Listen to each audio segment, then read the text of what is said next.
They wanted me to talk about demographic changes and trends for the future, what the economy is going to look like, the role of housing.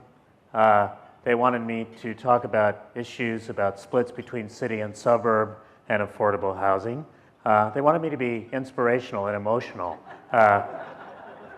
They suggested that I might want to give a prediction of your particular housing market, including person-by-person predictions of your housing values. I was also asked to address the situation in Crimea and whether or not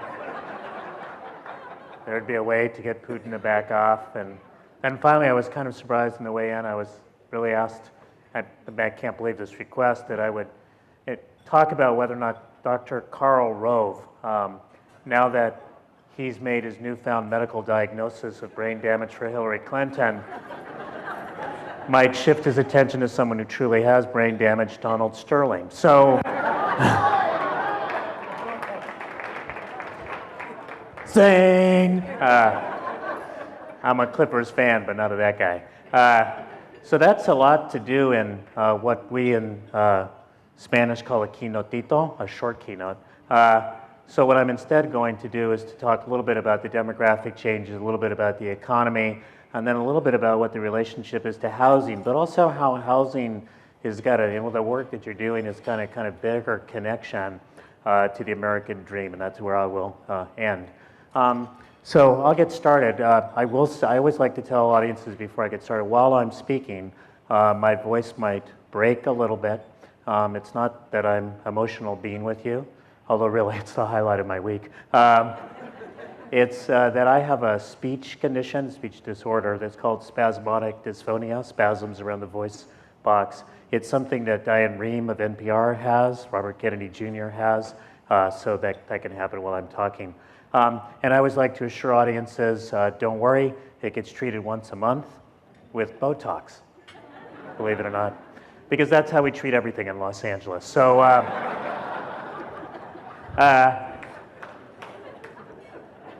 so for some of you, the happiest day of the year might be your birthday or Hanukkah or maybe the Champions of Housing Conference, I don't know. But for someone like me, the happiest day of the year is the day that the census releases its statistics. And so when the census released its last statistics, there were some remarkable things, and I'll talk a little bit about how they apply in your particular region. But nationally, what we found was that the growth rate over the previous decade, between 2000 and 2010 for Latinos, was 43% increase. The increase for Asian Pacific Islanders, 43%, for African Americans, 11%, for non-Hispanic whites in the country, 1%. So 43%, 1%, that's a big difference. And it's part of the reason why on the night that President Obama won re-election with only 39% of the white vote, and commentators in the news were going, oh my God, the country's changing, the country's changing. I kept thinking, where were you for the last few years when I was giving speeches around the country about these changes and the things that they might mean? Now, one of the really interesting things about that statistic, and we'll kind of bring it home here in a second, is that when most people hear, in particular, those growth rates, the 43% for Latinos to 43% for Asians, they tend to think that what's driving it is immigration, right? And the interesting thing is that's no longer true. Immigration into the country has stabilized over the last 4 years. The shift in immigration has been such that now there are more immigrants coming from Asia than coming from Latin America. And in fact, our biggest sending country, Mexico, has net migration of 0. There's as many Mexicans returning to Mexico as are coming into the United States. And that big shift has not simply been a function of increased border enforcement or a slower U.S. economy, but more fundamentally of the economies in Latin America and Asia doing better, and even more fundamentally, a change in fertility in Mexico. It used to be over the course of her lifetime, a Mexican woman would have 5 children. That's about 35 years ago. The fertility rate in Mexico is now 2.3. The fertility rate in the United States is 1.7. As those come together, what's happening is there's not as much of an immigration push, and that growth rate is fundamentally coming from children. So in the last 10 years, for example, the number of young non-Hispanic whites under the age of 18, actually fell by 4.3 million. Now, that does not mean that 4.3 million young white people died. We would have noticed that. It would have been reported on Fox News. It would have been blamed on Obamacare. So, and don't worry, I'll make fun of Rachel Maddow later. So what it does mean is that the number of people moving into 19 and 20 is much more than the number of people moving into 1 and 2, so the net number declines. Number of young African Americans in the country actually fell by about 250,000, some of that redesignation into the multiracial category. The number of young Latinos by 4.8 million went up, and the number of young Asian Pacific Islanders by about 800,000. So that's the next America. The next America are really the children of these immigrants moving forward. And what that means is that when people predict what's going to happen in the United States, the prediction now is that the US will be majority minority, or majority people of color, by about the year 2042, 2043. So not too far away, and in fact, 10 years before that, the majority of the workforce will be people of color, and about 12 years before that, the majority of youth will be people of color. So that's kind of where we're headed. And what's interesting about your location, Bridgeport, Stamford, Norwalk, the metropolitan area, is that you'll get there first. You were actually in 1980 whiter than the rest of the country. You'll become majority people of color by about 2026, according to the projections from the US Census. So that's a remarkable set of changes. Now, they're of course not as much as we've had in California, although in California we're sort of slowing down in some really important ways. In California, the demographic change that's going to occur in the United States between 2000 and 2050, that's roughly what California went through between 1980 and 2000. California is kind of America fast forward. And it's important to kind of think about what those changes are going to mean. There's another aspect of this change which I think is important. There's a couple of different aspects. One is the geography. And one of the things I think that's incredibly interesting about the demographic change is, again, a lot of it happened initially in California. But here's what's interesting. In the last 10 years, what do you think is the only large metro area in the United States? New York, Hartford, Atlanta, Denver. What do you think is the only large metro area in the United States that did not see an increase in the number of Hispanic children? Detroit? Not correct. Not correct. Los Angeles. Because Los Angeles's demographic changes are starting to stabilize, right? As many white people who are going to move out already moved out, and the Latino population is getting older, the immigrant population is getting older, having less kids, et cetera, and the population is stabilizing in California. Why that's important is because when people think about that demographic change occurring in the United States, they think, oh my God, it's all going to happen in California, right? California is going to become 150% minority. Super Latinos walking the streets, right? Counting for more than one. But really what's going on is it's a change that's happening all over the country. It's happening through the South, it's happening now in parts of the Midwest, certainly in large parts of the West, and happening here as well, as I mentioned. And the interesting thing about it, when you go below what's happening in the country as a whole, is that the demographic change is occurring most rapidly in America's suburbs. It used to be when we thought about these changes happening, these were changes that would happen in the central city. But in fact, it's the suburbs where the demographic change is occurring the most rapidly and most dramatically. It's also where pockets of poverty are increasing.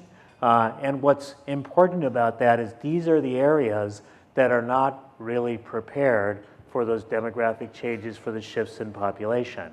They don't have the social services infrastructure, they don't have the civic infrastructure, and they often don't have the community organizing infrastructure, which is the infrastructure that helps to lift up the issues of low-income people, of new immigrants, et cetera, et cetera.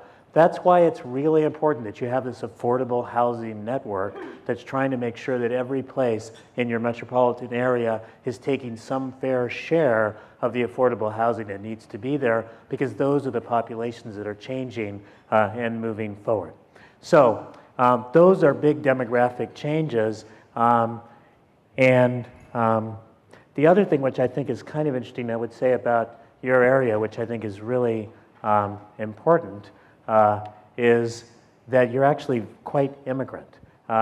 You're twice as immigrant as the country as a whole, which is really interesting. And you got there, you were about as immigrant as the country, 4% foreign born in 1980. You've had a big increase in that population. That's probably a lot of your Latino and some of your Asian population. But it'll probably stabilize, as I'm mentioning. So, question. That demography, interesting stuff? Okay. None of that is as interesting as the following statistic that came out from the census. It has to do with the age structure of the populations. It turns out that the median age, half older, half younger, for non-Hispanic whites in the country is 42 years. In your metro, it's 43, half older, half younger. The median age for Asian Pacific Islanders, about 35. The median age for African Americans, 32. The median age for Latinos, 27. 42, 27, in your case 43, 27. That's 15 years, that's generation gap. And it helps to explain two things. One, it helps to explain our demographic change, because when you're 27, you're in prime family formation age. When you're 42, you think you're in prime family formation age. You may be, Godspeed. You might want to consider a sports car too, but the second thing is that it helps to explain some of our politics, and our politics in which an older generation sometimes doesn't see itself in a younger generation. So to think about that, what state in the United States do you think has the biggest generation gap, the whitest old, the brownest young? Iowa. Good guess, wrong. Florida, wrong. Texas, not quite. Arizona. And think about the politics in Arizona with regard to immigration reform, ethnic studies in the schools. And here's another really interesting statistic about Arizona. And it correlates all over the country, which is in the last 5 years, Arizona had the third largest per student cuts in K through 12 spending. Arizona had the largest decrease in university spending and the largest increase in tuition. That is, and by the way, that holds up across the country. If you look at the generation gap and you look at the spending, there are exceptions, but basically when an older generation doesn't see itself in a younger generation, you wind up getting cuts in infrastructure spending, et cetera. And one of the, we need to address that level of disconnection. Housing, organizing is all part of it. And one of the reasons why this is important, one other demographic fact, and then some economy and then a conclusion, which is the following. It used to be that you could talk about an age pyramid. That is a lot of young people, and then as you go up through the age structure, you get to the point where most of us pass on. But it turns out that in 1945, 1950, the US had a classic age pyramid. Lots of young people, not as many older folks. As you look at this going over time, particularly as the baby boomers got born and come up, that age pyramid in the United States by 2060 is an age cylinder. That is a very small number of young people that'll be roughly equivalent to the number of old people. And what's interesting about that, a thing called the dependency ratio, basically if you're working, how many folks may be supporting in terms of Medicare and Social Security, et cetera, that dependency ratio is projected to increase by about 60%. So what that means is a young generation actually needs to be more productive than even we were in order to have a healthy and productive society moving forward. So how are we doing in that field? Not that well. We have a huge set of crises in the United States with regard to inequality and a lack of opportunity that has a general character to it, and it also has a racial character to it. By the way, what do you think is the best-selling book in the United States right now? Capital. Who's heard of that book? Okay. Who's read that book? Excellent. That's good. There'll be a quiz after my talk. So Capital is a 776-page book about the economy by a French economist. And it reads like it was written by a French economist, right? It's kind of badly translated. You're trying to figure things out. But what it does is it's the most careful documentation, along with Emmanuel Size from Berkeley and Raj Chetty from Harvard, of what's been going on in terms of inequality in the United States and other advanced capitalist countries. And we are now at a level of inequality in the United States which is higher than it was in the 1920s. And in fact, the two big peaks at our inequality were, for the share going to the top 1%, were 1928, the year before the Great Depression, 2007, the year before the Great Recession, but we've gone back up to that level of inequality. And, you know, Bridgeport, Stanford, I'm proud to say you're leading the pack. That is a standard measure of income inequality called the Gini coefficient. What went up by about 18% in the country in the last 30 years, and in this metro area went up by 36%. That is twice the increase in inequality in this metropolitan area as in the rest of the country. And there's growing concern about this level of inequality for a couple of different reasons. One is that we've always been able to tell ourselves the following thing. We might be kind of unequal as a country, like some folks do really well at the top, but you know, most people do okay, and there's mobility in the country, right? That you can start at the bottom, but you can work your way up to the top, right? That's what we tell ourselves.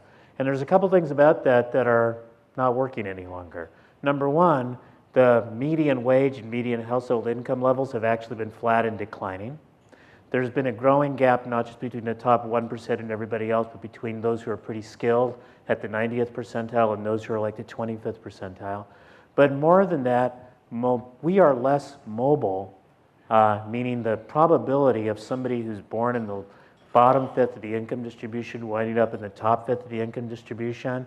The only other country that's less mobile than us, of an advanced capitalist country, is England. And we like had a revolution because we didn't like them, right?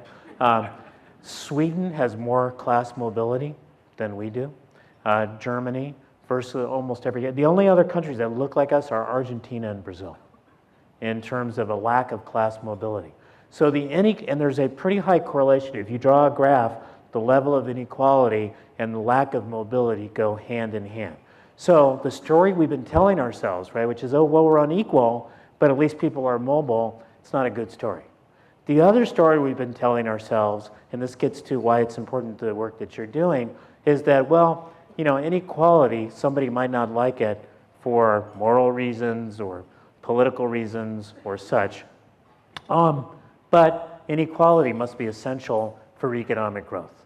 That is the argument that if we have more income at the top of the income distribution, there's going to be more savings and investment, there's going to be more incentives for people to work harder. Martin Feldstein was writing exactly this in the Wall Street Journal this morning, attacking Piketty's book. Here's what's interesting about that. For the last 30 years, researchers working in the developing world have been looking at the relationship between income inequality and economic growth, and they're finding that there's a negative relationship. The more economic inequality you've got, the less growth you get. And last year, the International Monetary Fund did a study looking at the relationship between inequality, between a lot of factors, and what we're predict the length of growth. The most important factor limiting growth in the long run was income inequality. And essentially the argument goes that if you've got a lot of income inequality, people aren't making the basic investments in public education, public investments.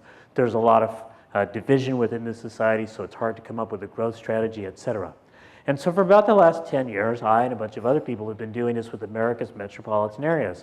And we find the same results. When you look at America's metropolitan areas and their economic growth, what you find is that those places that are more unequal, more residentially segregated, and more sort of fragmented politically, turn out not to have sustainable growth over time.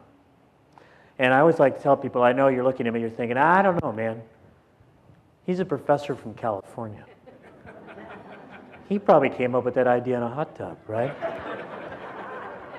He dropped his laptop in and out came these results and he's making a big deal about it. So don't believe me.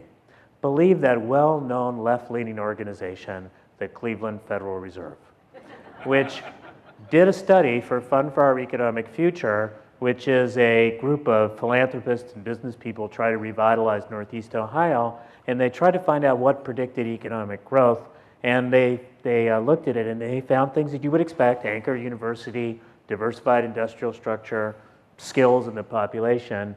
But much to their surprise, they found that 3 factors that really limited growth in the long haul were income inequality, residential segregation, and big splits between cities and suburbs in terms of poverty. That is when poverty is really concentrated in one area.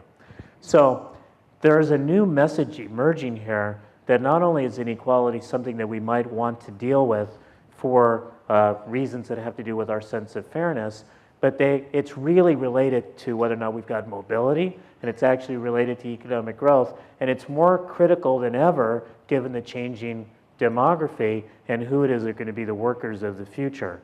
And here are, in particular in your area, you've got some challenging statistics. So your sort of dropout rate for Latinos is about 5 times what it is for non-Hispanic whites in the area here. And you've also got a very highly educated white and Asian population, but not a well-educated African American and Latino population. If you churn that through into the future, you get an economy that's not going to be working, and this is something that's beginning to emerge as a really important thing to pay attention to.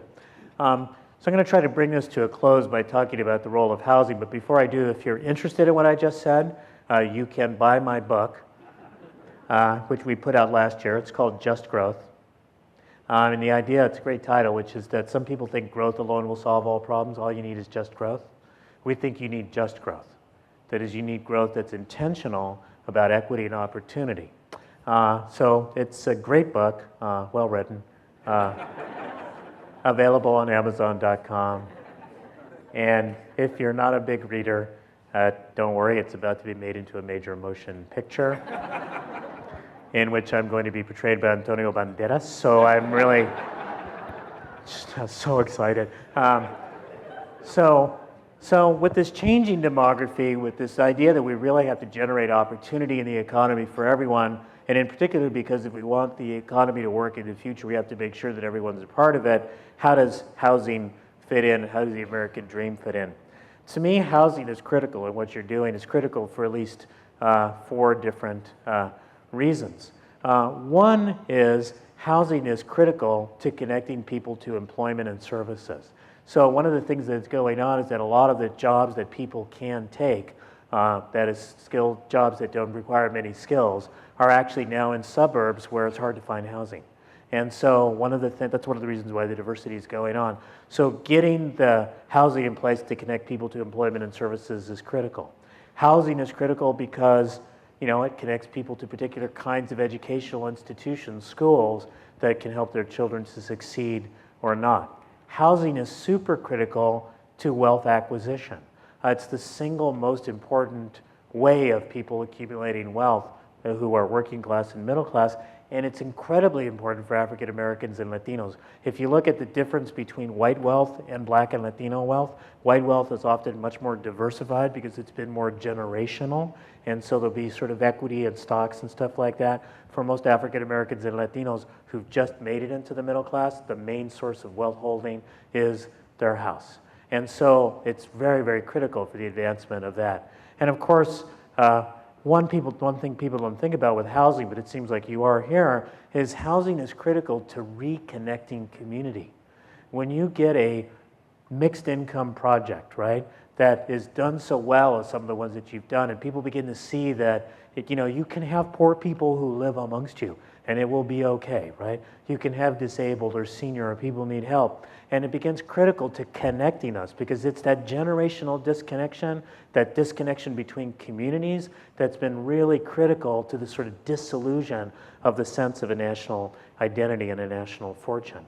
And this is important because as we are moving forward, what's at stake is not simply our immediate economy. What's at stake is whether or not we make sure that the American dream is accessible to a next generation, that the American dream can be realized by another group as well.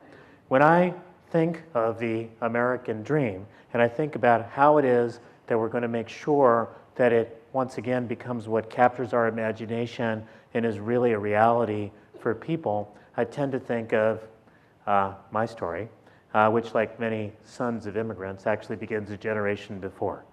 My dad arrived in the country in the 1930s with papers that were imperfect. When World War II came, he was given a choice between being deported or joining the U.S. Army. And he couldn't figure out what to do. So he gave a penny to my cousin Carlitos, who flipped it. That literally is what happened. And my dad and that penny went to the war. Both came back safe. He met and married my mom, who'd grown up in Spanish Harlem. And a generation later, his son is a full professor at the University of Southern California.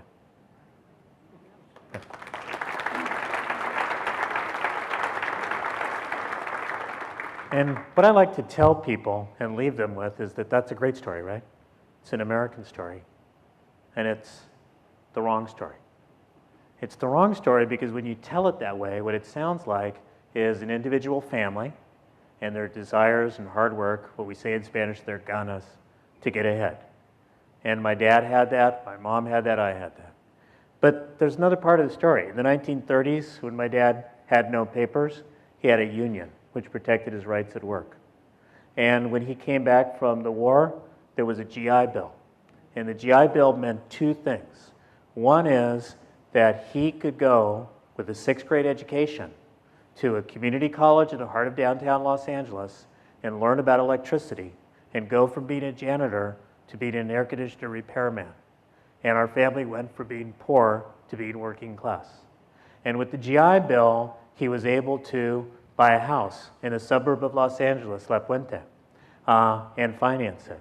And we were able to grow up there in a place that had decent public schools because people were investing in them. And when time came to go to college, there was affirmative action for a kid like me that did not fit the typical profile of who was going to college at the time. And that, I will submit to you, is the American dream. It is a story.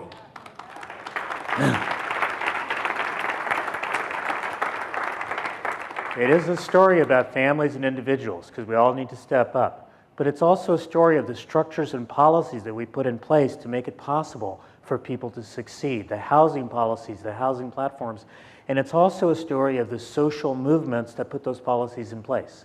The labor movement that brought us unions, the veterans movement, there was one that made sure that there were benefits, the civil rights movement that made sure that racially restrictive covenants got lifted so folks like me could move out to the suburbs and that there would be affirmative action. It's a story of individuals, it's a story of policies, and it's a story of movements. So make sure that as we reconstruct what we think is really the hope for everyone in the United States, an American dream that's realized by all, that we are building a movement, the kind of movement that you're celebrating today, to connect people, to connect generations, to make housing just one part of the next America.